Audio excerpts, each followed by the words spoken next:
Imagine a girl who since childhood lived under the shadow of an executioner. His mother was executed, his status was degraded to an illegal child, and his life was always under the watchful eye of the enemy. From the most fragile place in the palace, he had to learn one skill: survival. But he didn't just survive.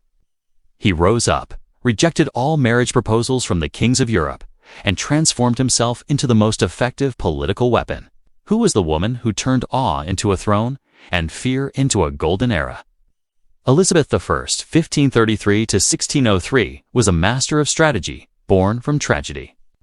After his mother, Anne Boleyn, was sentenced to death, his status was stripped and his teenage years spent in uncertainty, when her half-sister, Bloody Mary I, came to power. Elizabeth was even imprisoned in the Tower of London on suspicion of treason. This experience taught him the art of reading people and hiding his true intentions. Ascending the throne in 1558 at the age of 25, he inherited a country divided by religious warfare, bankrupt, and besieged by enemies. His first recipe for power was to refuse to marry. By bearing the title Virgin Queen, she became a symbol of the country itself, undivided and unable to be controlled by her husband or foreign powers. His leadership is a combination of ingenuity and assertiveness. 1.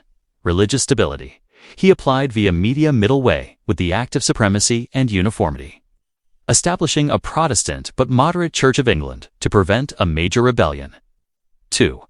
Cultural revival. The Elizabethan age became the golden age of English literature, pioneered by William Shakespeare and Christopher Marlowe. 3. Legendary military victory.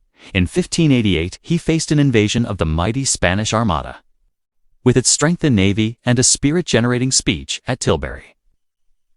Britain destroyed the enemy fleet, marking the birth of Britain as a global sea power. Elizabeth ruled for 44 years with sharp intelligence, an effective spy network, and slick diplomacy. She proved that a woman could lead brilliantly without the need for a king by her side.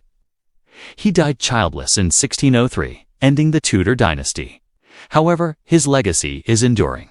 A united and confident nation, the foundation for a maritime empire, and an example that leadership comes from intelligence and iron will, not just lineage or gender. Elizabeth I is proof that the greatest rulers are sometimes those who learn to rule from the darkest corners of the palace.